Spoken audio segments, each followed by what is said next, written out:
Gakuta la moya wam kubela pambili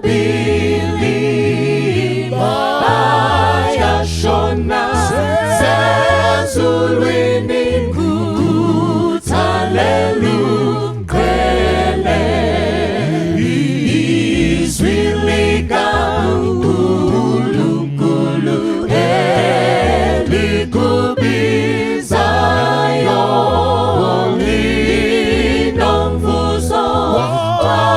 komkulu uyokuteleyo efinila ofakazi konke kusobala kodwa indlela eyize uqonde phezulu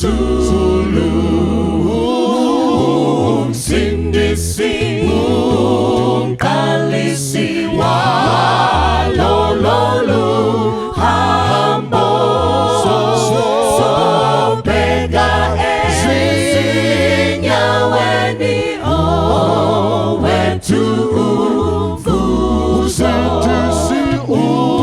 umsindisi umqalisi walolu hambo sobheka ezinyaweni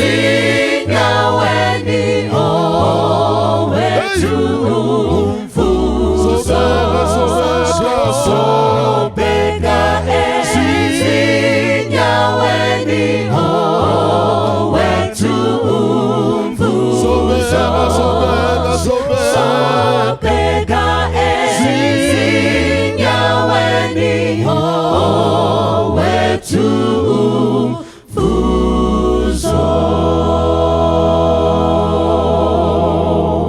Hallelujah. Amen. Makadiva na vamwari, toda kutenda Mwari mukati menguva dzino nekuda kwerudo rwake rwatiitira sevanhu kuti tigone kusvika panguva dzakadai tichikurukura zvakanangana neshoko rake mumazuva atiri kurarama ekupedzisira. Mukati menguva dzino tichakurukura pemusoro wenyaya unoti zvanga zvazoita sei. Zvanga zvazoita sei. Ngati namatei. Baba vari kudenga, toda kutendai nekuda kwenguva yakadai yatinoziva kuti munotiitira zvakanaka kuburikidza nayo. Chititungamirirai kuti zvese kana zvichiitwa zviitwe mukukudzwa kwezita renyu, pakupedzisira tigoponeswa. Maita yenyu tinonamata muzita raJesu Kristu. Amen. Toda kuti tidzidze kubva bhuku ya 1 Kings chapter 13.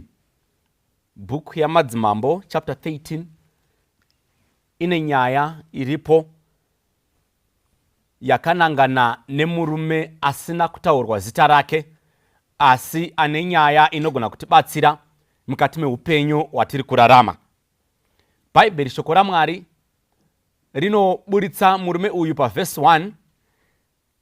Zvinotarira mumwe munhu waMwari wakanga arayirwa neshoko raJehovha, wakabva kwaJudha akasvika kuBheteri. Jerobhoamu wakanga amire paaritari achipisa zvinonhuhwira. Verse 1 of chapter 13 ine vanhu 2 vairi kuburitsa nenzvimbo 2 dziri kubuda. Munhu wekutanga haana kupiwa zita. Bhaibheri rinongoti zvino mumwe murume wakanga ari munhu waMwari. Saka munhu wekutanga ari mukati meshoko raMwari on chapter 13 munhu waMwari. Munhu wechitu ari kubuda ainzi Jerobhoamu, akanga ari mambo.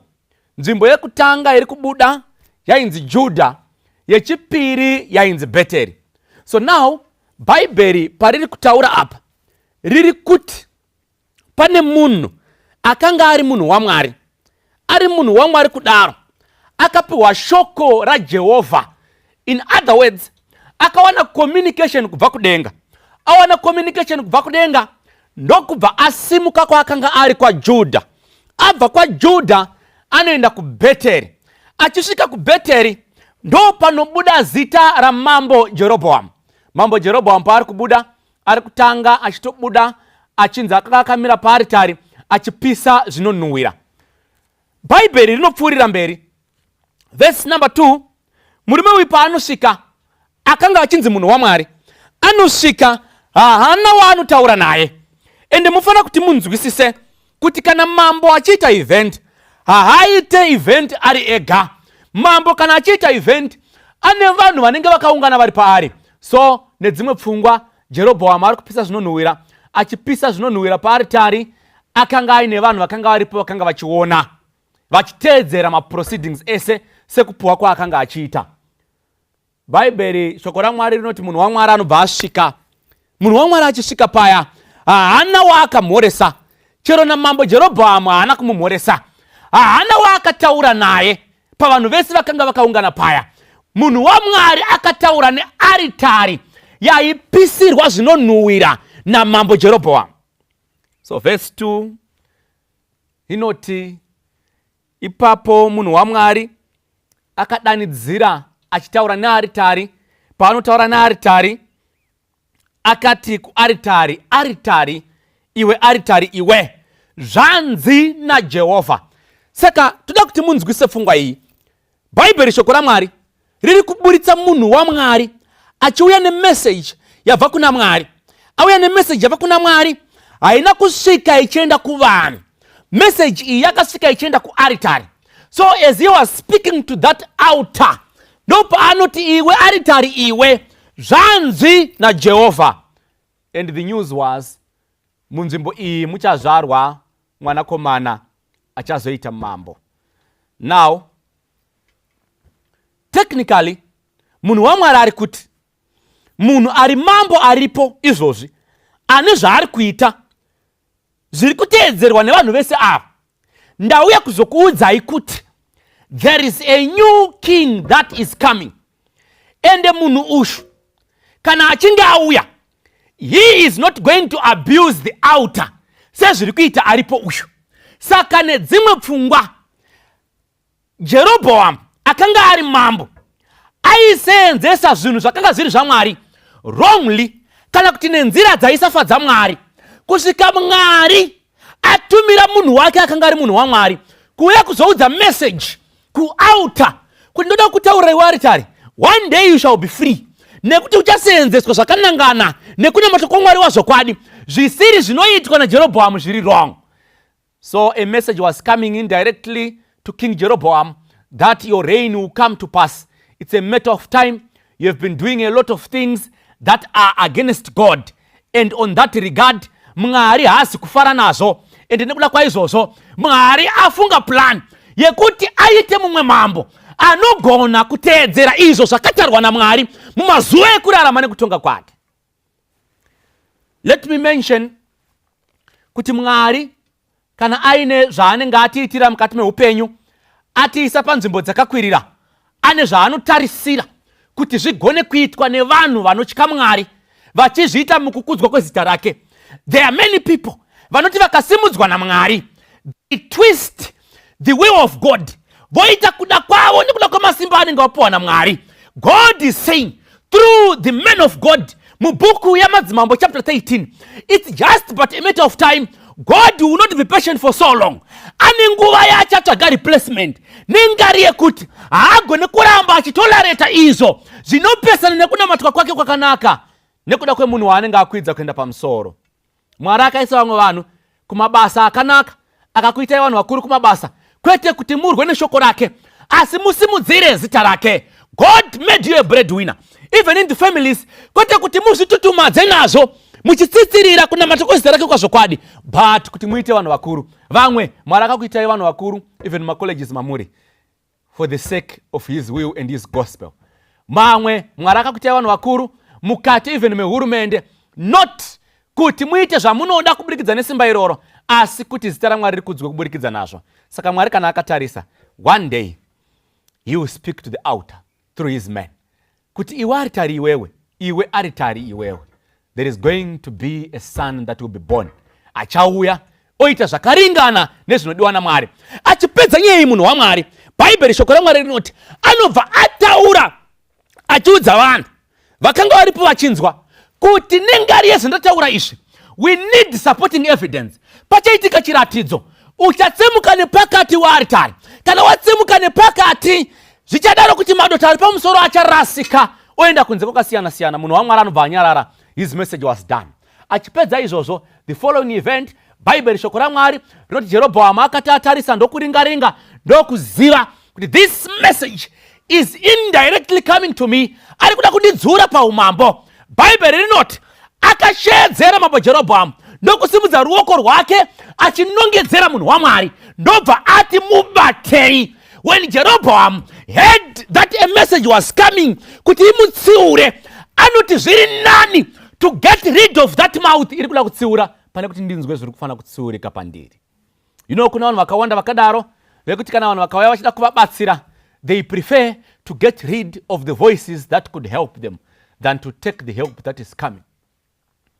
I like David on this matter. Mukacherechedza zvakanaka mukati meshoko raMwari. At one point, Shimei anouya achituka David achipumbura guruva achipotsera zvaanopotsera achimutuka. One of the generals akanga aripo ndobva ati ingotitenderai tidhile naShimei because mwana mudiki panyaya idzi. David anotsiura general wake omuti that is not the issue. Usade kundikanganisa iwe. Zvinodaro Shimei uyu atumwa naMwari achiuya kuzondiparidzira achinditsura achindita murume weropa. Don't let him go. Musiye akadaro. Maybe God is speaking to me. Blessed are those vanoti kana vakanzwa vanhu vachitaura zvakanangana nawo zvavanogona kunge vasiri kufarira ivo, zvivabatsire kuziva kuti zvinodaro Mwari atuma vanhu kuzokutsiurai. In other words, vanhu vaMwari vanorarama pasi pezuva ngavati kana vatsiurwa ngavatsiurike. David akati handingarasikirwe nemharidzo irikubva kuna Shimei. Though Shimei may be doing it the wrong way, but I know he is saying something to me. Now, Jeroboam had a lot of options. Aigona kumira paya oti varume, murume uyu nyaya yake iri kunyatsoti kudii, then he gets an explanation. Mwari aigona kupa mukana wokuti atendeuke. But zvinodaro kuti Jeroboam akaona a threat ndobva ati mubatei.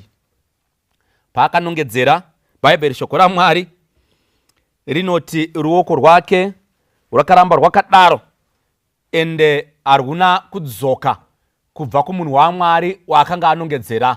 Aritariwo ndobva yapamuka sekutaura kwaita munhu waMwari, ndobva madota akanga aripo arasika. I'm here to tell you kuti kune vanhu vakawanda vasingazive the value yekuita munhu waMwari. The value yekuita munhu waMwari ndeyekuti God will do everything zviri mukapasiti yake isiri measurable kuti akuchengetedze iwewe nekuti uri munhu waMwari.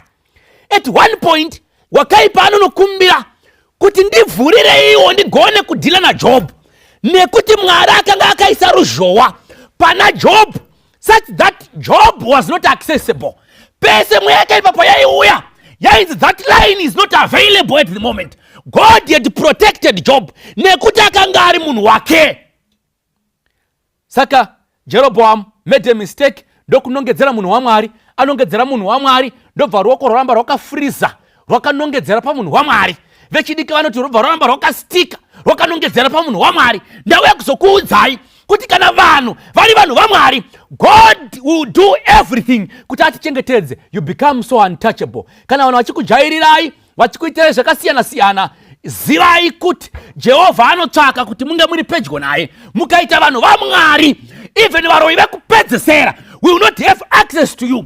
Mbavha dzinobva panext door, pane skrini rakakiyiwa, dzichipfuura penyu pane dhora rara rakashama. Kana maita vanhu vaMwari, God will keep you safe. Anongedzera roko rinoramba rwakadaro.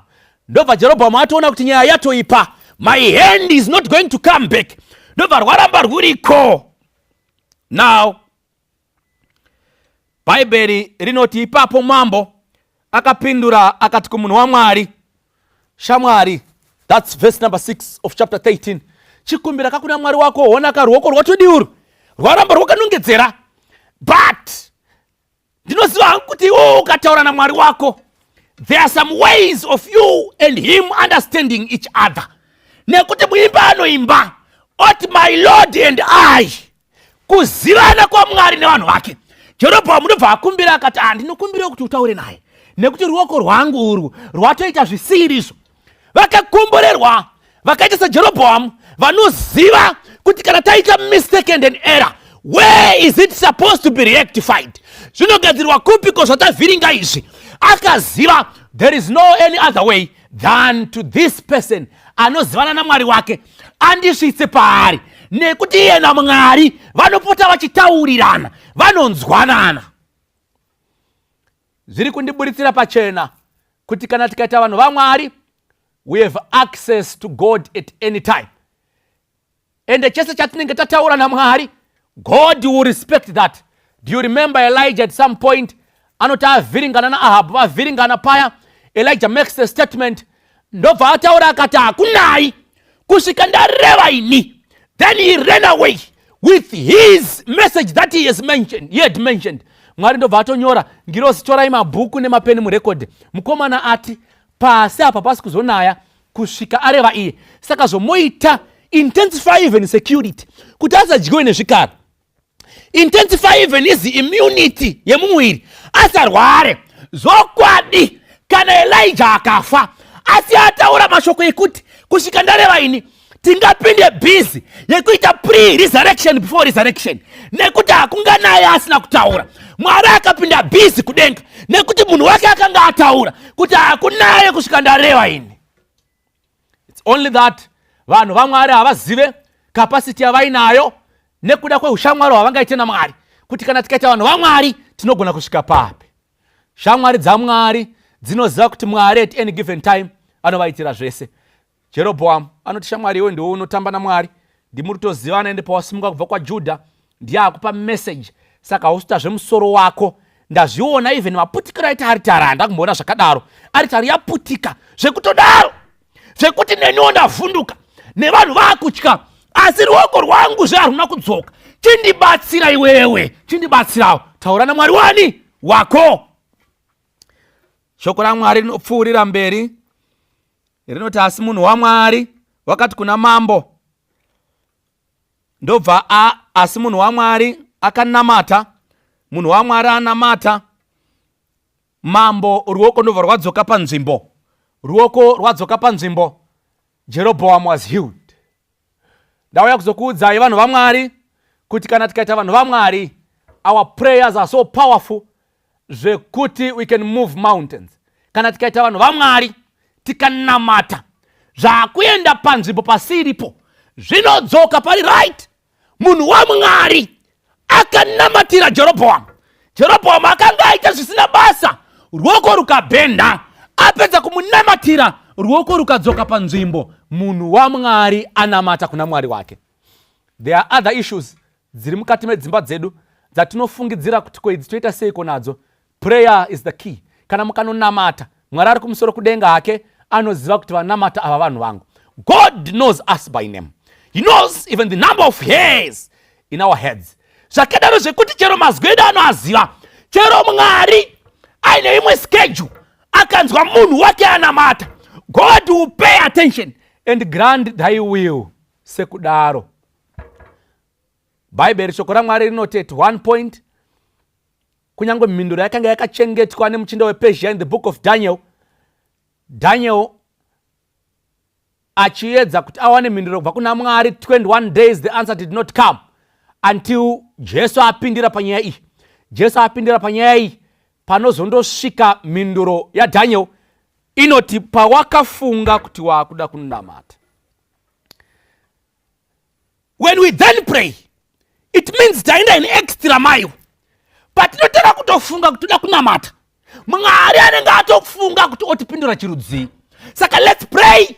Tisarasikirwe nematestimony mazhinji. Munhu waMwari anoti apedza izvozvo, mambo anobva ati ashamwari iwe zotoita chandei kumba kwangu. Taenda kumba kwangu tonodya tiriko, todya tonwa, toita zvese tiri ikoko. Bible shoko raMwari on verse number 8 rinoti asi munhu waMwari wakati kuna mambo, kunyange imimi mambo mukati moda kundiganhurira hafu yeushe hwenyu kana kundipa zvimwe zvese zvamungafunge, handigone kuti ndiende nemi. I will not go with thee.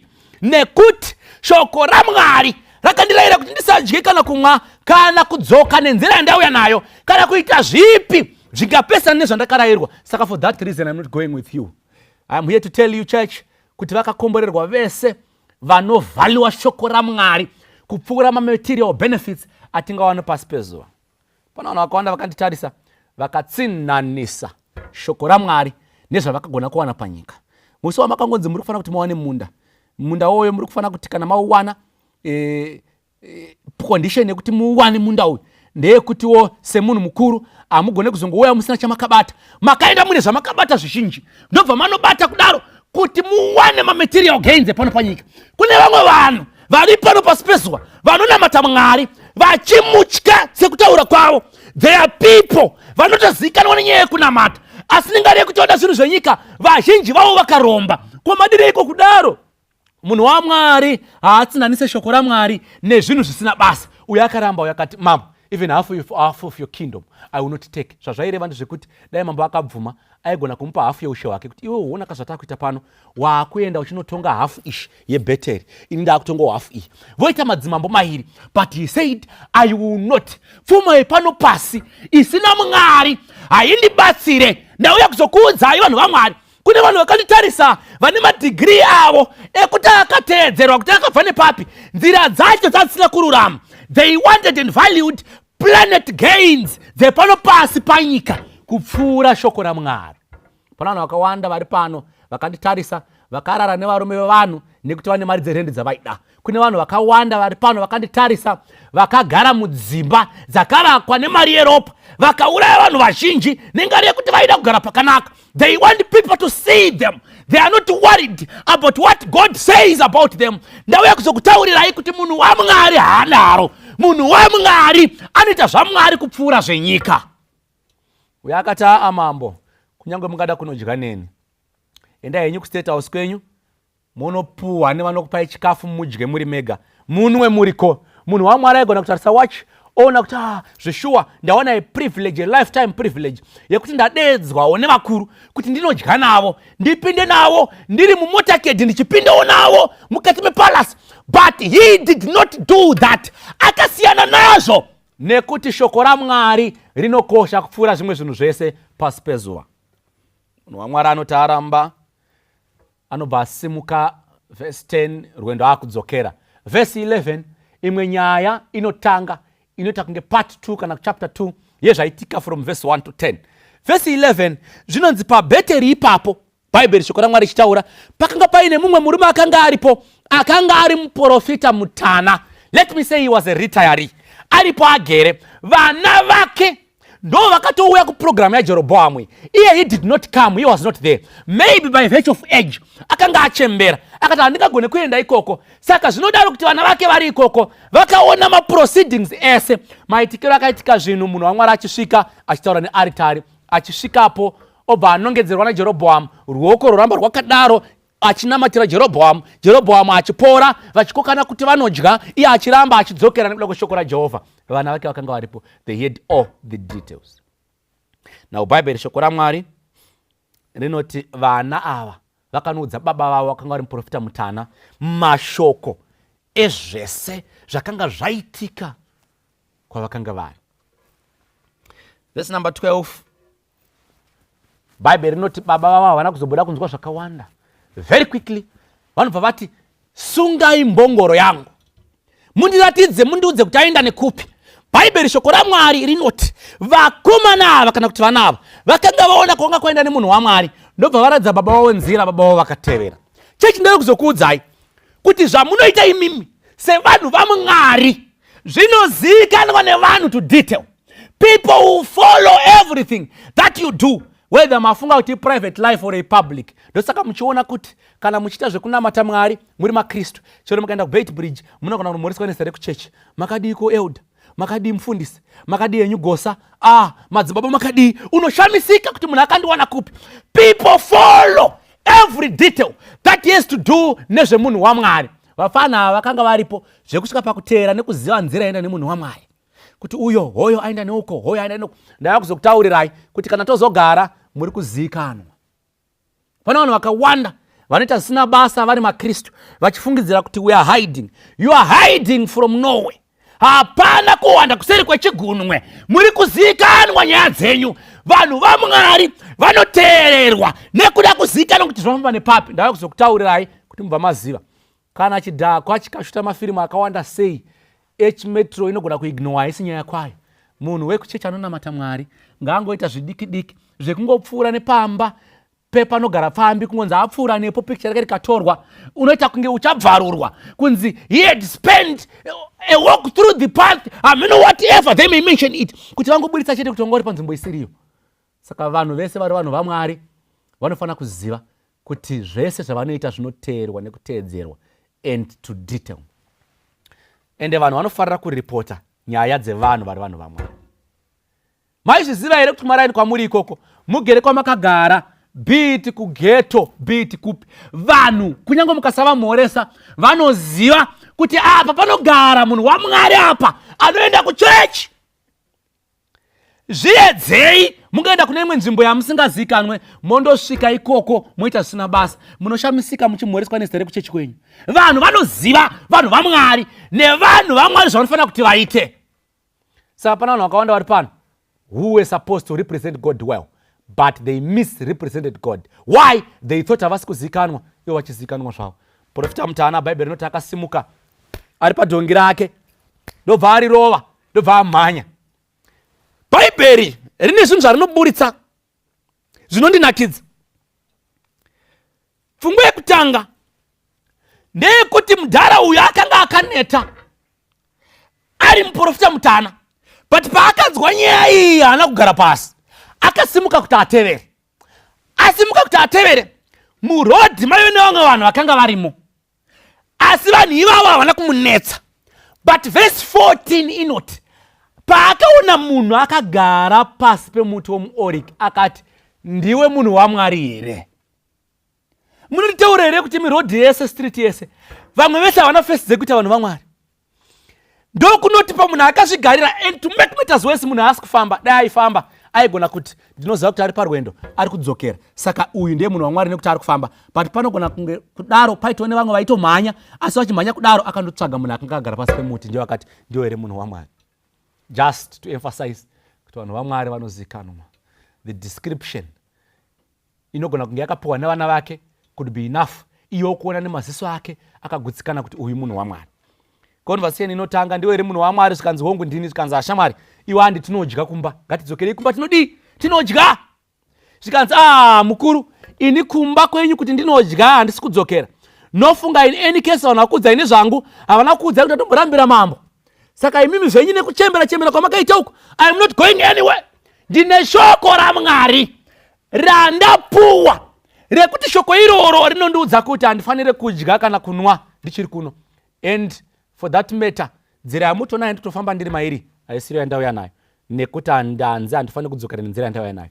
Saka zvamakutaura izvi zvekuti ndidzokere hazvigoni kundibatsira. Maiziva here church, before we go any further, kuti murume uyu Bhaibheri harispecify kuti munhu waMwari akamira kana kugara pasi pemuoriki nguva yakareba sei. Number 1. Number 2, instruction yemunhu waMwari haina kumbouya yakanongedzera nekuzorora kwake parwendo. Saka dzimwe pfungwa dzinonditi munhu waMwari akaita mistake nekumbozorora pasi pemuoriki, ndobva zvaenda musango. Vanhu vaMwari ndaya kuzokutaurirai, kuna vanhu vakawanda vari pano vakanditarisa vanoita gemu kana tsika yekumbozorora kunamata. You are putting yourself at a risk. Muprofita Mutana ari kutevera. Pane vanhu vakanditarisa vanoti chero mabasa akupuwa emusangano raMwari vanoti gore rino imbondizorodzai. Don't make a mistake of resting, nekuti rwendo rwenyu haruna kuzorora, runofanira kupfuurira mberi ruchifamba. In case muprofita Mutana anokuwana makagara muri ipapo. Kuna vanhu vakawanda vakati zvekunamata zvakunetsa izvi nenyaya dzelockdown nemacovid, regai timbozorora timboita zvimwe. Iye zvino vanenge varimo vari mumabhawa, vanenge vari mumastreets, vanenge vari mudzimba dzevaridzi, vanenge vachiba, vari kutengesa zvisingatengeswi, vari kuita zvese, mazorora pakunamata, magara pasi pemuoriki. Munhu waMwari mazororeiko naye vakomana? Muprofita Mutana ari kuuya. Zvinogona kudaro kuti dai munhu waMwari asina kuzorora pamwe rwendo rwari ruri pedyo zvekuti muprofita Mutana aigona kutadza kumubata, kana kuti aimubata afamba a bit further zvekuti zvaisa make sense kundodya kuBheteri than kundodya kwaJudha kwaaienda. Zvinogona kudaro kuti dai munhu waMwari asina kumira achifamba ari murwendo, muprofita mutana aigona kuzomubata mukomana akusvika zvekuti zvainyadzisa kuti anzi atarisa guta reJudha onzi adzokera kumashure. Zvinogona kudaro kuti dai munhu waMwari asina kuzorora aigona kuwanikwa nemuprofita mutana, vanhu vemaJudha vakutomuchungamidza kuti madzoka mabva kunosiya shoko raMwari, zvekuti muprofita mutana aishaya maitiro angaite kuti akonese mukomana. But nyaya yekuzorora, zvine njodzi kuzorora kubva pamberi paMwari. It's very dangerous to rest when we are in this battle. The church militant should not have time to rest, for we are surviving in the context of the great controversy. Apo wakaipa ari kudhonza tambo zvekurwa nesu zvekusada kutiona tichibuda, saka tikangozorora, it's a chance to him. Varume vanoita zvetug of war, mukavacherechedza vakomana vaya vanodhonzana tambo iya vakaholda breath. Chavanoita ivo vanotaimira panofema umwe, paunongofema waenda. Saka pamafunga kuti muzorore could be a very dangerous point, nekuti mukazorora wakaipa anokunhongai. Ndobva vataura paya muprofita mutana pandinonyanyoda. Bhaibheri shoko raMwari rinoti ipapo akati kwaari, neniwo shamwari ndiri muprofita sewe. Mutumwa atouya kwandiri akanditaurira, ndobva andiudza nyaya yako iyi, saka uri kufanira kuti tidzokere tese. Tererai pfungwa yekutanga. Pfungwa yekutanga ndeyekuti muprofita mutana akachedzera ndobva audza mukomana akati Mwari, I am just a prophet like you. Pane vanhu vakawanda chechi yaJesu vanyudzwa nevanhu vakangofananawo navo. Maizviziva here imi kuti vanhu vachatitarisa kuenda kudenga havazi vanhu vekure, vanhu vane unhu hwakafanana nehwedu, vanhu vanodya zvatinodya, vanhu vanotandara sekutandara kwatinoita, vanhu vanopfeka sekupfeka kwatinoita, vanhu varingoriwo vaprofita sesu. Vanhu vakawanda vanenge vari paforefront yelist yekuvhiringa vanhu kuenda kudenga shamwari dzedu, nekuti kana akauya ndaparamura akasvika kuti hazvina basa zvakangofanana, hauziwe kutanga, takatombozviitawo izvi, akasike kutanga, ndiwe here watanga nazvo, siyana nazvo, we are just like you. Munhu otofila so comfortable. Muprofita mutana akaisa munhu waMwari mucomfortable zone nekungomudza kuti ndiri muprofita sei. Ukarova guka nhasi, vanhu vakakona uchichema uchiti handichada zveguka, wosvika kuti haikona kunetseka, ndo toripo pageto, takangofanana newe totongoriwo guka irori. They are putting you in the comfort zone kuti uregedze kuona zvakaipa zvako. Paunosvika varume vakaungana vachitaura nyaya dzavo dzakanangana nemasmall house avo, iwo unenge wakachengeta yako uchichaya kuti ndodiko ndine small house. Paunonzwa 2-3 vachitaura utinoti maiwe zvaura profita Hussein, saka ndiri right. Kanzwa vanhu vachitaura zvemadhigiri avo asina kutsarukana, vanoti dai pasina lecturer ningo wandakapa mari yakati, wotofila comfortable because you are just not alone in the saga. Ndauya kuzokutaurirai kuti vanhu vakawanda tichanyudzwa navanhu vekuziva, tichanyudzwa nedzemudanga. Profita mutana apedza kutaura izvi, Bhaibheri rinoti akati ndaudzwa nemutumwa waMwari eziningirozi. Munhu waMwari ane shoko rabva kuna Mwari, muprofita mutana ane shoko rabva kumutumwa waMwari, subordinate yaMwari. Asi munhu waMwari hoyo pfungwa dzavhiringika, tobva ateerera ake. Bhaibheri rinobuditsa pachena kuti akadaro kwaari achimurevera nhema. U10 dongi riri pamberi, profita mutana achiteera, munhu waMwari achiteera, vadzokera zvekuBheteri. Ko metsi yarasika papi nai munhu waMwari? Ndizvo here zvawakawirana naMwari? Ingawane mamwe mabenefits masvinu wafofita ukati handingadye namambo, handingatore hafu yekingdom yamambo. Ko wazodzokera seiko nemuprofita mutana atouya nedhongi for that matter, and hausi kutoziva kuti kumba kwake kwacho chikafu chacho chiriko here? Ko nai munhu waMwari zvazoita seiko? Ko zvazodii? Bhaibheri roti makanga muchimhanya zvakanaka. Ko chiko chazoita kuti musiye all along? We are counting on you. Kune vanhu vakawanda vakanditarisa mukati menguva dzino. We have been very big people in this church. Some of them were church elders. Mwari was counting on you in this race of Christianity, muchitungamirira vanhu vake. But ameno pamakangozorora, iye zvino hamuchabatiki. Ndimi maakutenga doro rakawanda kupfuura vamwe kubhawa. Kune vanhu vakawanda vakatungamira chechi yaMwari, vari madzimai edhoka, vari ana madzimai kupostori, vari ruwadzano, vachiita zvese, asi pavakangozorora ndokutorwa nevarume vevanhu, iye zvino havachabatika. Zvaita sei konai munhu waMwari? Kuna vanhu vakawanda were very powerful in these churches, vachitungamira youth yaMwari, vamwe vasingabatike, vachienda kumusoro. They rose to all ranks. Some of them vakapfuura madistricts, vakaenda kumafederation, vamwe vakapinda muadvisor anotyisa. But pavakangozorora pasemuoric, iye zvino havachatangika. Vane vanhu vakawanda vanochema navo. Ko zvaita seiko munhu waMwari? Mazorora seiko? God is so concerned nevanhu vake vaakapa message yake, vadhaivheta marutsu nekuda kwemuprofita mutana. Bhaibheri rinoti vanosvika vondogara, vari patafura vachangogara, vachitanga kumedura, kuda kunoti mukanwa shoko raJehovha ndobva rauya kumuprofita mutana. Uyo asati ambomedza zvaanga achitsenga munhu waMwari, ndobva anzi shamwari, ndine shoko rabva kuna Jehovha. Apa dzakutaura chokwadi manje. Ndine shoko rabva kuna Jehovha. Shoko iri riri kuti iwewe nengari yekuti iwewe wakanzi haufani kudya kana kunwa kuno kana kuchinja nzira yawauya nayo ukasateerera Jehovha iwewe. Saka nengari yekuti hauna kuteerera mashoko aMwari, Jehovha ati iwe hauchasviki kwawabva, uchaparara, and your body will not be buried with your forefathers. Dzapedza. Munoziva kune vanhu vari rafu vanotifurira kuenda pakamanikana. Taenda pakamanikana, chavanogona kuzongoya vachiti asi paya maamuri wrong, makaitawo semunhu asina kukwana paya. Saka munhu waMwari ari kunzi nemuprofita mutana, iwe shamwari iwo waradzawo kuti brain dzako hadzina kushanda zvakanaka, nekuti iwo wanga wapiwa shoko naMwari, wapiwa shoko raMwari, ukafamba ukaita zvese, but nengari yekuti hauna kuzoteerera, pane pati yausina kuteerera, Mwari ati iwe hausi kuzosvika kumadzibaba ako. Dzakarasiswa vana havana kunaka. People are very dangerous. Vatanga vari kufamba nemi, but kana zvaoma, people will fight for their survival. Kana zvaoma, vanhu havamire nevanhu. Anomira nevanhu ndiMwari. Mumwe mukuru anoparidza, tiri kuchikoro uko anonditi, bamunini, bamunini, zviri nani, zviri nani, zviri nani kutadzira Mwari pane kutadzira vanhu. Vanhu vanozokuraikira pasi pebhasi, asi Mwari bedzi ndiye anogona kuzomira newe. Saka munhu waMwari uyo zvatoenda nepamwe, kana chikafu haana kuzopedza kudya, anosimuka asimuka, anotanga kufamba achienda. Paanofamba achienda aramwa, Bhaibheri rinoti shumba yakasangana naye mukati menzira, ndobva yamubvambura. Shumba yamubvambura, inomutora yomuisa mukati meroad, ndobva yamira parutivi. Listen to the drama. Ndobva yamira parutivi. Iyi shumba iyi inodya nyama, ndobva yamira parutivi.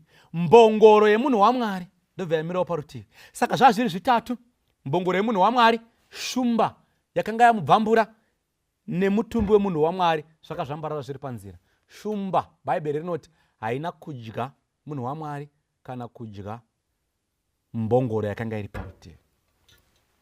Kana Mwari achida kusvitsa message yake anoita zvinhu extraordinary. Shumba yakaita vegetarian that time, ikati handingadye body yemunhu waMwari. Munhu akanga achinzi munhu waMwari achirumbidzwa nevanhu, ndobva atadza kuteerera Mwari zvekuzodzoserwa nemuprofita mutana. Handingadye body yakadai inotadzira Mwari zvakadai. Even the lion of the jungle ikati hazviite, uyu munhu uyu atadza kuteerera zvitaurwa naMwari, yeti Mwari angamuisa panzvimbo yakakwirira, handingambopedze nguva yangu ndichidya munhu akadai. Shumba ikasiya. Shoko rinosvika kumuprofita mutana, anouya achimhanya akati hakuna mumwe, kana mati pane bhodhi yakazvambarara murodhi, munhu waMwari bedzi. Anosvika ndobva aona zveshuwa ndiyo. Muprofita mutana anotora bhodhi yemunhu waMwari, shumba iripo. Shumba haina kudya munhu waMwari, haina kudya mbongoro, haina kudya futi muprofita mutana. Ndobva yavasiya, ndobva vatora, ndobva vaenda. Shumba ikaenda zvayo musango mayakaenda. Ndobva asvika kuya, ndobva amuviga. Bhaibheri rinoti akachema munhu waMwari achiti, nhai munun'una wangu. And that was the end of the story. Verse 31, Jerobhoamu wakutopfuurira kumberi kune mavhesi anoteera, akutotendeuka kuzvazvaitika. Jerobhoamu akanga atombori mutadzi kwekutanga akasara achitendeuka, asi munhu akanga ari munhu waMwari, zvatovharana, just like that. And he never got the chance and the privilege to be buried with his forefathers. Nekuda kwekutadza kuteerera shoko raMwari. Teererei vanhu vaMwari, manga muchifamba zvakanaka, zvinhu zvichitofamba mune zvakanaka, ko zvazoita sei? Ko zvazodii? Mwari aitemba nemimi, ndobva aisa zvinoyera zvake pamuri, akacount on you several occasions. Pese paitonzi pauda kuzi paito chakati, pauda munhu anonomiririra azere nemweya, ndimaisarudzwa. Ko zvazoita sei? Ko zvazoita sei nai munhu waMwari? kuzofa rufu rwebenzi kudai, kusvika muprofita mutana ati nhai munun'una wangu, chikafu chaakanga vadzokera kumba haana kunodya, rwendo haana kurupedza, zvaakanga atumwa naMwari neparutivi, kutora hake kuti adyiwe namambo haana chaakadya, kuti atoro hake afuye kindomu haana kutora. Kuzoita sei nhai munhu waMwari? Zvanga zvazoita sei? Ndauya kuzokutaurirai vanhu vaMwari kuti Mwari kana akatitarisa tine simba rekuita vanhu vaMwari, rekunamatira vanorwara vachipora, rekunamatira vakaremerwa mitoro ichiturwa, vakasungikana vese vachisunungurwa nezita raJesu. Ende zvinodaro nekuti Mwari akatiratidza mushoko rake kuti pamunhu waMwari akaita kuti zvidaro. Ende zvinodaro kuti Mwari anotisesedza pakati perwendo urwu rwechikristu tichifamba mune zvakanaka tiri vanhu vaMwari. But ngatisazororei panyaya dzekunamata. If we put a pause panyaya dzekuita vanhu vaMwari, profita mutana anosvika, wakaipa anotisvikira. Ende kana wakaipa atisvikira, we have no power to resist, nekuti ane mano ekunyengera akawanda. Kana adaro, our ending will not be a very good ending. It's my prayer dai Mwari atibatsira kuti rwendo rwechikristu urwu rwatakambenge tatanga zvakanaka tigone kudzokera parwuri tichifamba mune zvakanaka. Vachiri murwendo vasati vazorora, don't rest, for the devil is working 24/7. Vakanga vazorora, I'm reassuring you that God is waiting for us to come and begin anew. Tichinge tadaro toenderera mberi nerwendo urwu, taramba tiri vanhu vaMwari, zvese zvigofamba zvakanaka, pakupedzisira tigoponeswa. Mwari akukomborerei, akuitirei zvakanaka. Amen. Rukariro ulo lwangu rusimbire kuna Kristu, andinawiri nemunhu asimuzita raJesu, ndinomira kuna Jesu, ndiye domboneyo yangu, zvimwe ndichanyura zvangu, kuti awigwa ngedima, tsitsi dzake ndogarira, mumwepo huru yesimba, ruoko rwake ndobata, ndinomira kuna Jesu, ndiye domboneyo yangu, zvimwe ndichanyura zvangu, chirangano chake icho nechitsidzo cheroparo, zvinondipa rusimbiro pakati pemadambudzo, ndinomira kuna Jesu, ndiye domboneyo yangu, zvimwe ndichanyura zvangu. Apo anenge ouya netsuri ichazoridzwa, ndinoda kuti ndimire naJesu parudyi rwake, ndinomira kuna Jesu, ndiye domboneyo yangu, zvimwe ndichanyura zvangu. Ndinomira kuna Jesu, ndiye domboneyo yangu, zvimwe ndichanyura